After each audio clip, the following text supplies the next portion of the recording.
Pemirsa, tentunya masih bersama dengan kami dalam Berita Lampung. Bagi Anda yang baru saja bergabung, kami akan menyajikan kembali berita utama pagi ini.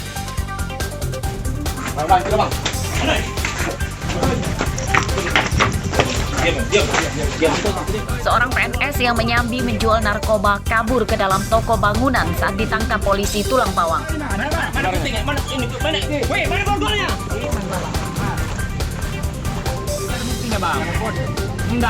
Ini ngambil dari mana, Bang?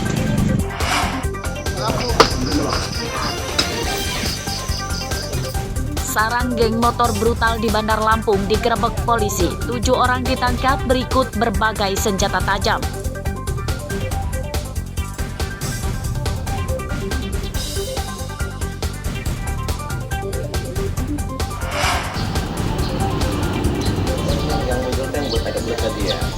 Bulog Tulang Bawang Barat mendapat pasokan ratusan ton beras impor untuk mengatasi ancaman krisis pangan di 3 kabupaten.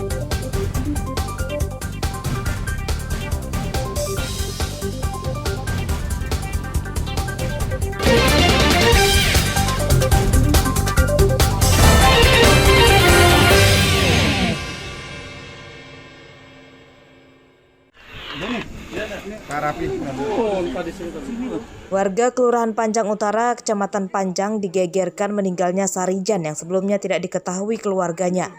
Jenazah ditemukan sudah mengeluarkan bau tidak sedap di dalam kamarnya. Polisi tidak menemukan luka bekas penganiayaan di tubuh Sarijan. Polisi menduga Sarijan meninggal dunia sejak lebih dari 1 hari lalu dan penyebabnya karena sakit. Saat kejadian, istrinya sedang tinggal di rumah anaknya. Kita tanyakan dengan keluarganya, memang dia ini berdua saja sama istrinya tinggal. Kemudian dan beberapa hari ini, dan memang bapak ini, almarhum ini dalam keadaan sakit, memang sakit. Kemudian terakhir dilihat oleh warga di sini bahwa hari Selasa sore itu masih minta makan di sini ya. Terus kemudian Rebo ini Kamis, nah ini dikabarkan meninggal dunia dan keadaannya sudah membusuk. Saya buka jendelanya sama saudaranya, sama keponakannya dibuka jendelanya, rupanya sudah meninggal Pak di dalam, sudah dihubung alat. Jam berapa Pak kita tahu itu tadi kita buka rumahnya itu? Sekitar jam 10:30 Pak. Ketahuan ya Pak ya? Ya, karena kita buka jendelanya. Jenazah dievakuasi ke rumah sakit untuk kepentingan penyelidikan polisi sebelum diserahkan ke keluarganya. Polisi mengimbau warga yang memiliki anggota keluarga lansia supaya meningkatkan pengawasannya karena hal-hal tak diinginkan bisa terjadi kapan saja. Jeffrey Arifin melaporkan dari Bandar Lampung.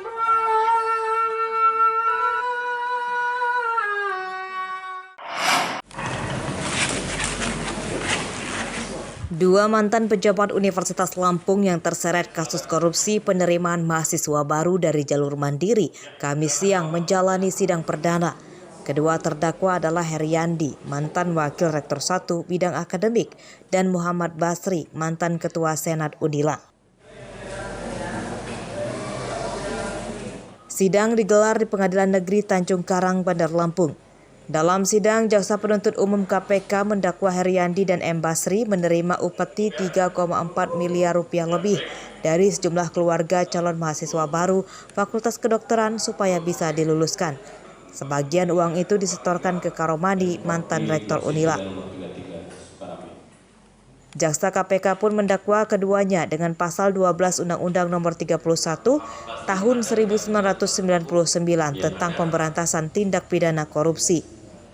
Bahwa terdakwa 1 dan terdakwa 2 bersama-sama Karomani selaku pegawai negeri atau penyelenggara negara yang menjabat sebagai rektor Universitas Lampung atau Unila pada bulan Januari sampai dengan bulan Juli tahun 2022 atau setidak-tidaknya dalam tahun 2022 bertempat di ruang kerja Asep Sukoha, wakil rektor 2 Unila, di ruang kerja Budi Sutomo, kepala Biro Perencanaan dan Hubungan Masyarakat Unila.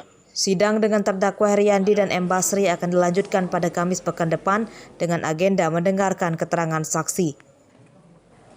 2 hari sebelumnya, mantan rektor Unila Karomani juga menjalani sidang untuk pertama kalinya dalam kasus korupsi penerimaan mahasiswa baru dari jalur mandiri. Sidang dengan terdakwa Karomani akan dilanjutkan pada Selasa pekan depan. Arsadi Saputra melaporkan dari Bandar Lampung.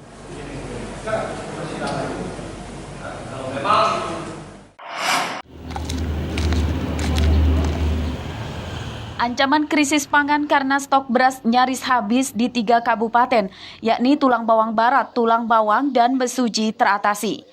Ini setelah Bulog Pagar Dewa Tulang Bawang Barat yang menaungi 3 daerah itu mendapat pasokan 330 ton beras impor pada Kamis siang. 300 ton beras kualitas medium dan 30 ton beras kualitas premium. Sekitar 300 ton untuk yang medium dan kemudian yang premium sekitar 30 ton. Setelah ini nanti kan kita mau dapat lagi dari LN sekitar 500 ton, 200-nya di Mesuji, yang 300 di Pagar Dewa. Kemudian pengiriman beras impor ke Bulog Pagar Dewa secara bertahap dan diperkirakan akan diterima semuanya pada hari Sabtu besok. Pasokan beras ini juga diharap dapat menurunkan harga beras di pasar yang kini melambung tinggi. Bisa kita lihat di belakang saya nampak penumpukan beras ini yang baru saja dikirim dan tiba di gudang Bulog Kabupaten Tulang Bawang Barat untuk pensuplaian di 3 kabupaten Tulang Bawang dan Mesuji. Dan bisa kita lihat juga bahwasanya ini merupakan salah satu yaitu bentuk untuk menanggulangi kelangkaan beras yang berada di 3 kabupaten sehingga harga beras saat di pasaran sangat melambung tinggi. Dengan hal ini dari pihak Bulog akan melakukan penyetabilan dengan cara untuk mendistribusikan beras-beras yang berada di gudang. Sepekan sebelum berakhirnya tahun 2022 lalu, stok beras di gudang Bulog Pagar Dewa Tulang Bawang Barat menipis. Di gudang Bulog tersisa 25 ton beras saja dan tidak mencukupi untuk memenuhi kebutuhan pangan di 3 kabupaten. Persediaan beras di Bulog menipis karena tidak adanya serapan beras dari petani dan kiriman dari pemerintah. Untuk tambahan stok, pihak Bulog mendatangkan beras impor. Mustaqim melaporkan dari Tulang Bawang Barat.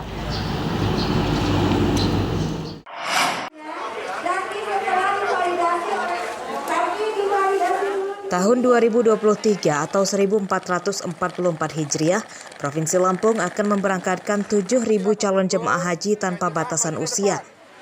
Keberangkatan tahun ini akan memprioritaskan jemaah haji yang tertunda keberangkatannya akibat pandemi COVID-19.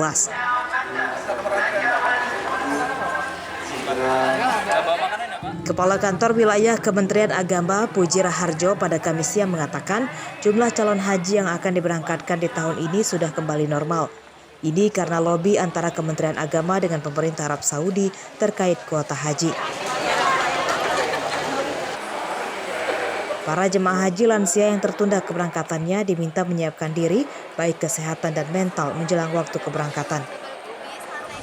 Dari 7.000 kuota itu kemarin kan cuma berangkat sekitar 3.000-an, berarti masih ada 4.000-an orang yang belum bisa berangkat. 4.000 itu nanti yang akan berangkat bersama-sama dengan mereka yang terhambat faktor usia kemarin, sehingga mungkin kuota 7.000 itu akan diisi oleh mereka yang tertunda keberangkatan kemarin plus yang tertunda keberangkatan kemarin karena faktor usia.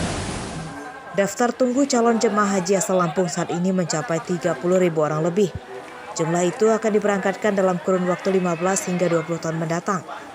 Tahun ini Lampung memiliki kuota 7.000 jemaah haji, sedangkan kuota haji nasional 221.000 orang. Arsadi Saputra melaporkan dari Bandar Lampung.